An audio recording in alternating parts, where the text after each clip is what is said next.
প্রথম প্রশ্ন হলো একা একা ঘরে বসে তারাবির নামাজ পড়তে হলে কিভাবে নিয়ত করতে হবে। দ্বিতীয় প্রশ্ন হলো কোন কোন সূরা দিয়ে তারাবির নামাজ পড়তে হবে। তৃতীয় প্রশ্ন হলো কত রাকাত তারাবির নামাজ পড়তে হবে। 4 নম্বর প্রশ্ন হলো 4 রাকাত পরপর কোন দোয়া পড়তে হবে, অথবা নামাজ শেষ করার পরে একা একা মোনাজাত করা যাবে কিনা, অথবা মোনাজাতের মধ্যে কি পড়তে হবে। তো এই বিষয়গুলো 4টি বিষয় খুবই সংক্ষিপ্তভাবে আজকে আপনাদের সামনে উপস্থাপন করার চেষ্টা করব। ওয়া তৌফিক ইল্লা বিল্লাহ। তো সম্মানিত দর্শক, এই 4টি গুরুত্বপূর্ণ প্রশ্নের মধ্যে প্রথম প্রশ্ন ছিল একা একা তারাবির নামাজ আদায় করলে, মা বোনেরা ঘরে আদায় করলে কিভাবে তারা নিয়ত করবে। তারা নিয়ত করবে মূলত অন্তরে একটা সংকল্পের মাধ্যমে, অর্থাৎ আমি এখন 2 রাকাত সালাতুত তারাবিহ আদায় করছি আল্লাহর সন্তুষ্টির জন্য কিবলামুখী হয়ে, আল্লাহু আকবার। বাস এভাবে শুরু করে দিতে হবে। এই যে আমি কথাটা বললাম, এই কথাটা নিজের অন্তরে শুধু সংকল্প করতে হবে, মনে মনে একটু জপতে হবে। আপনি মনে মনে শুধু একটু আল্লাহকে সাক্ষী রেখে বললেন যে আল্লাহ, আমি এখন যে নামাজ পড়তেছি এই নামাজটা হলো তারাবির নামাজ, এবং এই নামাজটা আমি 2 রাকাত পড়ে সালাম ফিরাবো, তোমার সন্তুষ্টির জন্য কিবলামুখী হয়ে দাঁড়িয়ে নামাজ পড়ছি। বাস এতটুকু কথা অন্তরে সংকল্প থাকতে হবে, নিজের বুঝ মতো নিজের মতো করে, তাহলে আপনার তারাবির নামাজের নিয়ত হয়ে যাবে। আর যদি আপনি জামাতের সাথে পড়েন তাহলে আপনি শুধু এতটুকু বলবেন যে এই ইমামের পিছনে আমি আজকে সালাতুত তারাবিহ আদায় করছি, 2 রাকাত করে আদায় করব এবং আল্লাহর সন্তুষ্টির জন্য কিবলামুখী হয়ে। বাস এতটুকুই কথা অন্তরে সংকল্প থাকলে নিয়ত হয়ে গেল। এরপরে দ্বিতীয় প্রশ্ন ছিল তারাবির নামাজে কোন কোন সূরা পড়তে হয়। এ বিষয়টা সুস্পষ্ট। তারাবির নামাজ কুরআনুল কারীম থেকে যে কোনো জায়গা থেকে তেলাওয়াত করা যায়। সূরা বাকারা থেকে শুরু করে সূরা নাস পর্যন্ত, সূরা ফাতিহা শেষ করার পরে এই 113টা সূরার যে কোনো সূরার যে কোনো আয়াত থেকে তেলাওয়াত করার অনুমতি আছে। আপনি চাইলে সূরা বাকারা দিয়ে শুরু করতে পারেন, আপনি চাইলে বড় কোনো সূরা যেটা মুখস্থ আপনি পারেন সেটাও পড়তে পারেন, সূরা ইয়াসিন পড়তে পারেন, সূরা আর রহমান পড়তে পারেন, সূরা ওয়াকিয়া পড়তে পারেন। এভাবে আপনি অন্য যে কোনো সূরা মুখস্থ করেছেন সেগুলো আপনি পড়তে পারেন। আর যদি আপনার ছোটো ছোটো সূরা মুখস্থ থাকে আমপারার সেই ছোটো ছোটো সূরাগুলো দিয়েও আপনি তারাবির নামাজ পড়তে পারেন। তবে আমপারার শেষ 10টা সূরা, যে 10টা সূরা দিয়ে সাধারণত সূরা তারাবির নামাজ পড়া হয়, এটা বাধ্যতামূলক নয়। আপনি সূরা তারাবির নামাজ পড়তে চাইলে যে কোনো সূরা দিয়ে আপনি নামাজ পড়তে পারবেন, ছোটো ছোটো সূরা দিয়ে, কিন্তু আমপারার শেষ 10টা সূরা দিয়ে পড়তে হবে, এই বিষয়টা বাধ্যতামূলক নয়। আশা করি আমি বোঝাতে পেরেছি। এরপর 3 নম্বর প্রশ্ন ছিল তারাবির নামাজ কত রাকাত আদায় করতে হবে।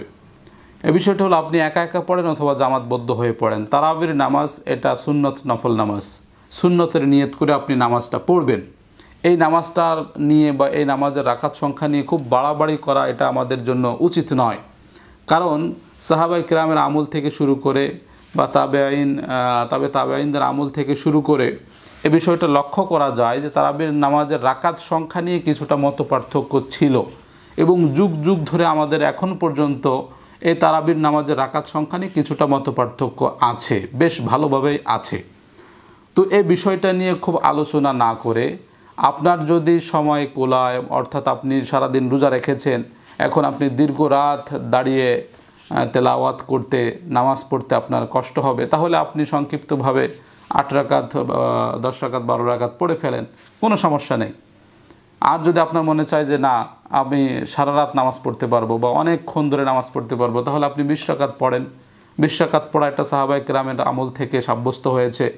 সাহাবায়ে কেরাম রাদিয়াল্লাহু তাআলা আনহু যারা দুনিয়াতে ছিলেন নবী করিম সাল্লাল্লাহু আলাইহি ওয়াসাল্লামের ইন্তেকালের পরে, তারা জামাতবদ্ধ হয়ে 20 রাকাত তারাবির নামাজ পড়েছেন, এটা প্রমাণিত। অতএব আমি আপনি একা পড়ি অথবা জামাতবদ্ধ হয়ে পড়ি, মা বোনেরা ঘরে পড়বেন, 20 রাকাত পড়ার চেষ্টা করবেন। তবে যারা 8 রাকাত পড়তে চান বা 8 রাকাত পড়তে অভ্যস্ত, তাতেও কোনো সমস্যা নেই, এটাও আমরা গ্রহণ করি, এটাকেও আমরা স্বীকৃতি দেই। কারণ হাদিসের মধ্যে 8 রাকাতের কথা আছে। রাসূল করিম সাল্লাল্লাহু আলাইহি ওয়াসাল্লাম রাতে 8 রাকাত নামাজ পড়তেন। কেউ কেউ বলেছেন সেটা শুধু তাহাজ্জুদের নামাজ, আবার কেউ কেউ বলেছেন সেটা রমজানে তারাবি ছিল, অন্য সময় তাহাজ্জুদ ছিল।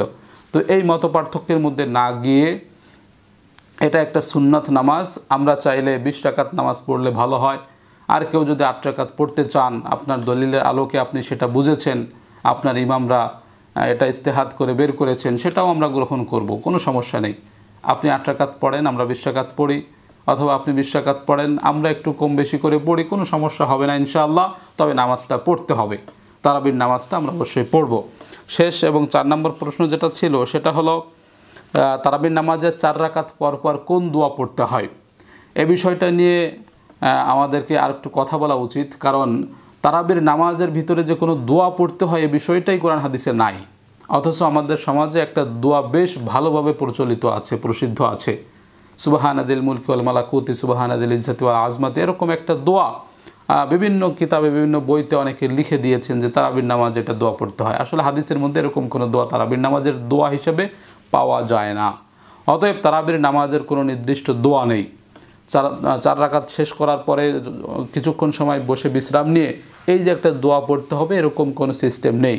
4 রাকাত পর পর আপনি একটু বিশ্রাম নিতে পারেন। 4 রাকাত পর পর আপনার যদি অনেক বেশি সময় বিশ্রাম নিতে হয়, একটু পানি পান করতে হয়, একটু খাওয়া দাওয়া করতে হয়, তাহলে তাও আপনি করতে পারেন, সমস্যা নেই। তবে এখানে নির্দিষ্ট একটা দোয়া পড়তে হবে বিষয়টা এরকম না। যদি এটাকে আপনি নির্দিষ্ট করে ফেলি তাহলে এটা একটা বিদআতি আমল হবে। অতএব বিদআত না করে সুন্নাহসম্মতভাবে আমরা একটু বিশ্রাম নিয়ে আমরা একটু জিকির আজকার করতে পারি, একটু পানি পান করতে পারি, একটু বিরতি নিতে পারি, বাস এভাবেই আদায় করে যেতে হবে। নির্দিষ্ট একটা দোয়াকে খাস করা যাবে না, যেহেতু কোরআন হাদিসে দোয়াটা নাই। এরপরে তারাবির নামাজ শেষ করার পরে যে মোনাজাতের কথাটা অনেকে বলেন যে কোন মোনাজাতটা করতে হবে। আসলে দোয়ার যে বিধান মোনাজাতেরও সেই বিধান। আপনি একা একা মোনাজাত করতে আপনার মনে যাচ্ছে, আল্লাহর কাছে আপনি কিছু চাইবেন, আপনি দীর্ঘক্ষণ কিয়ামুল লাইল করেছেন, তারাবির নামাজ পড়েছেন, এবার আল্লাহর কাছে আপনার কিছু দোয়া করতে মনে চাচ্ছে, আপনি দোয়া করেন। আপনার ব্যক্তিগত আমল, জামাতবদ্ধ হয়ে করাটা বাধ্যতামূলক না, আপনি ব্যক্তিগতভাবে করবেন সেটাও বাধ্যতামূলক না। তবে আপনার যদি মনে চায় আপনি করেন, কোনো সমস্যা নেই।